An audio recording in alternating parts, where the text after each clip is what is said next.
गुरुदेव की महिमा इस संसार में सबसे निराली है। कितनी भी गाई जाए, पर जैसे सूर्य को एक छोटा सा दीप उसकी रोशनी के बराबरी कभी नहीं कर सकता, ऐसे ही सद्गुरु की महिमा, गुरु की महिमा कोई नहीं कर सकता।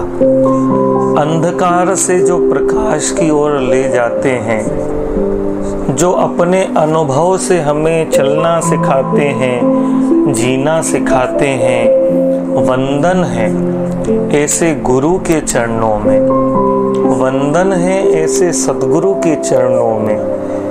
पल पल हमें इस संसार में कुछ न कुछ सीखने की जरूरत पड़ती है, और गुरु वो जो हमें पल पल हमारे मार्गदर्शक बनकर हमारा अंधकार मिटाते हैं। गो मतलब होता है अंधकार और रू का मतलब होता है प्रकाश।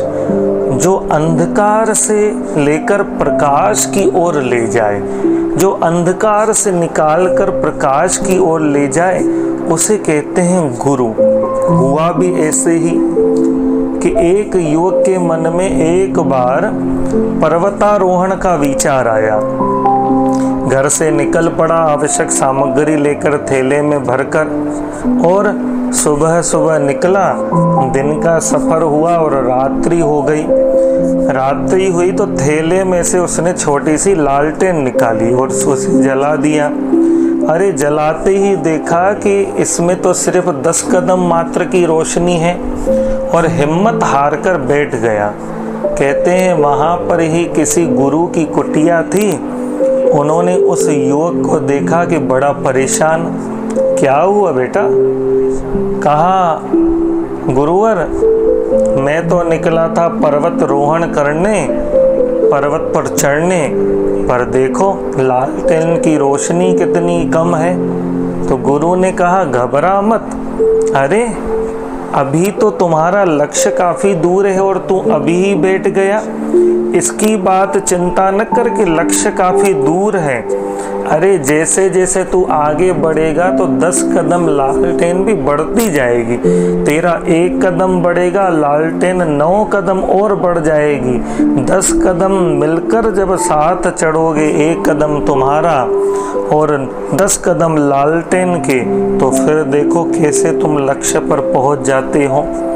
तो इसीलिए हम भी ध्यान करें कि प्रारंभिक 10 कदम आरंभ करने की ताकत हम में होनी चाहिए। राह तो खुद ब खुद रोशन होती चली जाएगी, और एक समय ऐसा आता है कि गुरु के बताए मार्ग पर चलकर हम उस परमात्मा के लक्ष्य तक पहुंच जाते हैं। इसीलिए तो कहा गया है कि जिसके दिल में प्यार है उसे यहाँ भी प्यार मिलता है।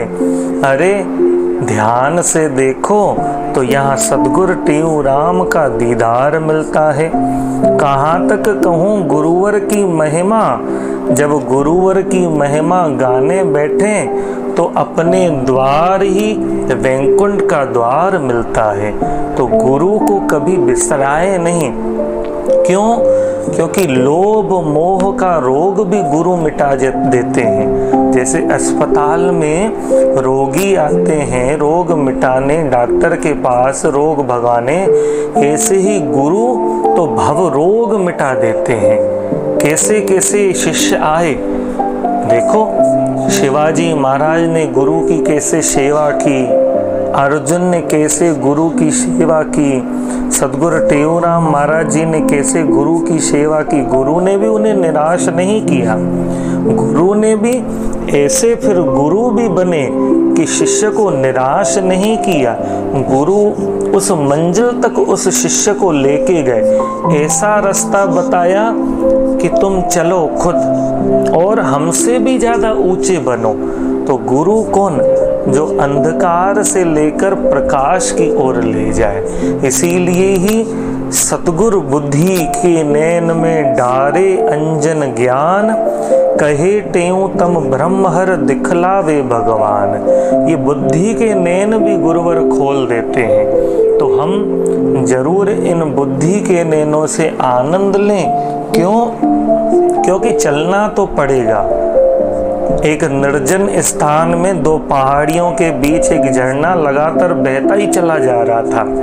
तो रास्ते में पहाड़ी ने टोका कि ए निर्झर, लगातार चलते चलते थक गए होगे ये झरने, जरा विश्राम कर लो, सुबह फिर अपनी राह पर चल देना। तो झरने ने कहा, नहीं, तुम ठीक कह रहे हो, पर जिस महासागर से मुझे मिलना है उसकी दूरी अनंत है। अगर मैं रुक गया तो भटक जाने की संभावना है, लेकिन अगर चलता रहा तो दूरी धीरे धीरे कम होती जाएगी और मिलना मेरा संभव होता जाएगा। मुझे अपने लक्ष्य तक पहुंचने की ललक बनाए रखना है।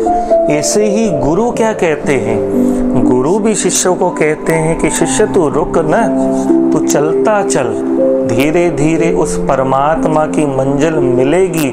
और इसीलिए सतगुर वचन वेद विश्वासा, सतगुर वेद वचन विश्वासा, संयम यहाँ न विषय के आशा। वेद गुरु के वचन पर तुम नित करो विश्वास जी, अटल श्रद्धाधार मन में भरम कर सब नाश जी। हम भी जरूर गुरु चरणों में विश्वास रखें। गुरु पूर्णिमा की आप सभी भक्तों को और गुरु चरणों में बार बार नमन करते हुए आप सभी गुरु भक्तों को गुरु पूर्णिमा की बधाई हो।